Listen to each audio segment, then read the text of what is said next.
Hello, my name is Poppy.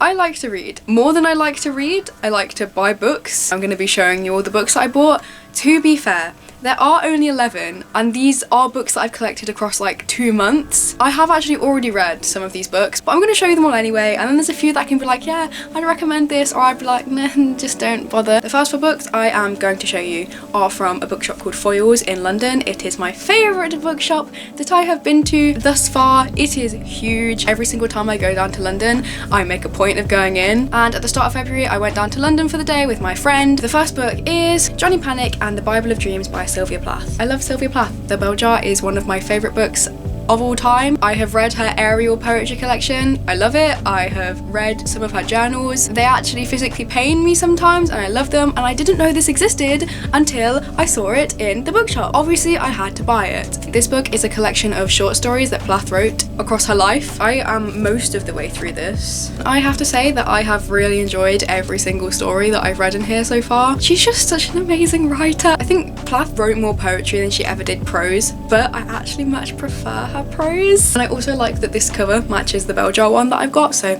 it's pretty cool. Second book is The Dangers of Smoking in Bed by Mariana Enriquez. This book is also a collection of short stories. These short stories all take place in Argentina, and they're all supposed to be like quite dark and gothic. I have been trying to branch out in all the different things I'm reading. I thought I'd pick this one up because it's a South American author. I thought that'd be really interesting. Next book is Our Stop by Laura Jane Williams. I really am just trash for romance, I'm gonna be honest with you. What happens is this woman called Nadia takes a train at the same time every morning. This guy called Daniel also takes the train at the same time every morning. Daniel puts an ad in the paper for Nadia. To the cute girl with the coffee stains on her dress, I'm the guy who's always standing near the doors. Drink some time. I just thought it sounded really sweet and like cute and like low-key that's kind of stalkerish, but it is what I needed in my life. The last book that I got from Foyles is Yoke by Mary H.K. Choi. I have actually read this book already.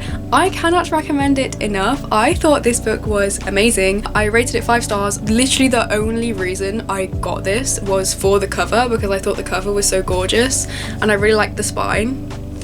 Like, I just think it's pretty. June and Jane are 2 sisters and they are absolutely nothing alike. This story does centre around Jane, who is the younger of the 2. She is living in New York. She is struggling quite a bit with people she lives with, her romantic relationships, her school life. Nothing is going quite well for her.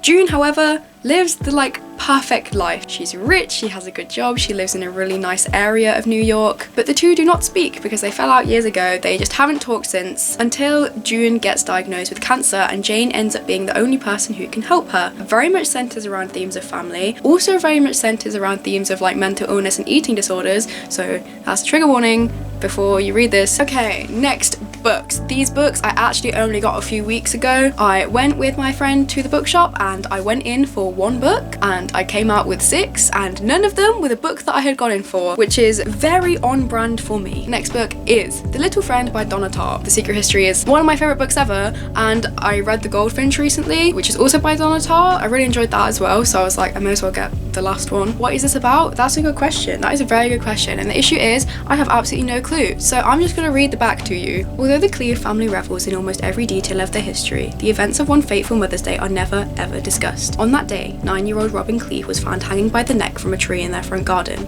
11 years later, the mystery, with its taunting traces of foul play, is no nearer a solution than it had been on the day it happened. Inspired by Houdini and Robert Louis Stevenson, a 12-year-old Harriet sets out with her only friend to find her brother's murderer and punish him. But what starts out as a child's game soon becomes a dark and dangerous journey into the menacing underworld of a small Mississippi town. Next book is All That's Left in the World by Eric J. Brown. I have actually read this book already. I did actually enjoy this book. It was just nice and fun to read. This was a YA book. I don't read as much YA as I used to, so I really appreciated being able to go back and like get it and just like get into it. I do not have to think when I read YA, and it's so refreshing sometimes. Oh my god, I sound so pretentious and annoying. I'm really sorry. Anyway, there has been a pandemic, like everyone is dead. These 2 boys called Jamie and Andrew stumble across each other. They join together. There's like a romance that starts budding, which is like, I'm not spoiling anything, that's very obvious right from the start. I am big on apocalypse stories and I don't know why, but I really love them, which is why I think I gravitated towards this. I got that one from Waterstones and it was on a buy one get one half price, so I had to pick another book to get on buy one get one half price, and I got The Mad Women's Ball by Victoria Mars. This was originally written in French, I believe. This book takes place in in 1885 in this mental hospital called the Salpêtrière Asylum. It centers around a host of different characters. You have one of the nurses that work there called Genevieve, another young girl called Eugenie who is committed to the hospital. There's a younger girl called Louise who is part of this doctor's experiments to try and help these women. Once a year, a big event is held at the hospital called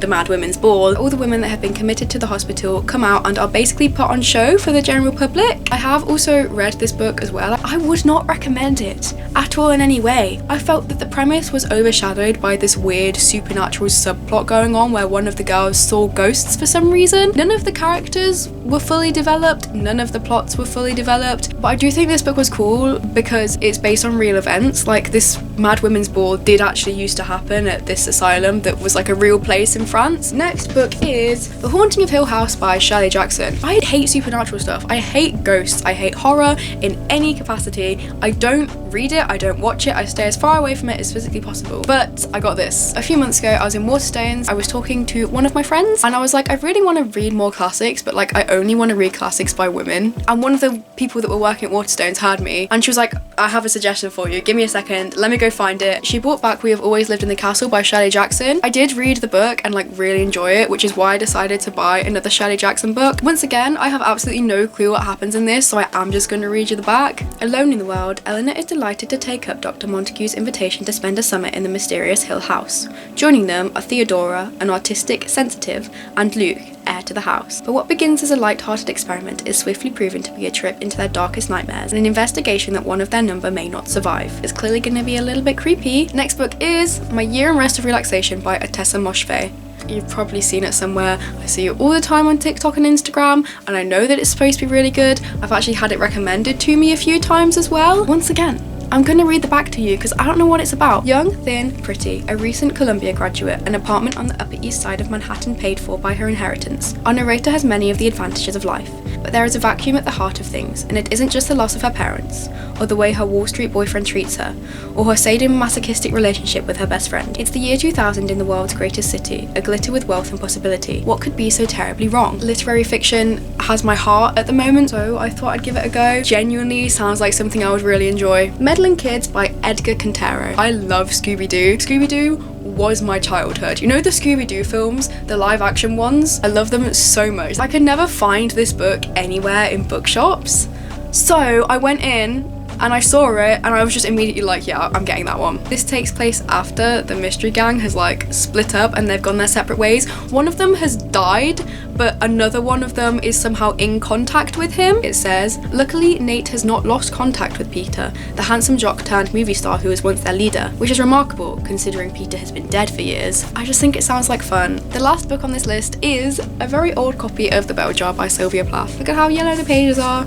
I adore it. My best guess is that this was published somewhere in the late 80s to early 90s maybe. When I love books, I kind of collect multiple versions of them. I was functioning on 3 hours of sleep when I found this book because I had been drinking the night before and accidentally fell asleep like on top of one of my friends. I went out the next day, it felt like I was dead and I ended up just like grabbing loads of things to buy, and I was in the queue to go pay in this like second-hand shop and I saw this on the shelf and I was like, I'm just gonna get it. I'm actually really glad I got it. I like it. I think it's pretty and I think it's a cool thing to own. Those are all the books that I have got recently. As you can tell, I've read quite a few of them. I've quite enjoyed reading quite a few of them. Thank you for watching. I do hope you enjoyed. Feel free to like and subscribe. Follow me on Instagram if you so wish. My link will be in the description.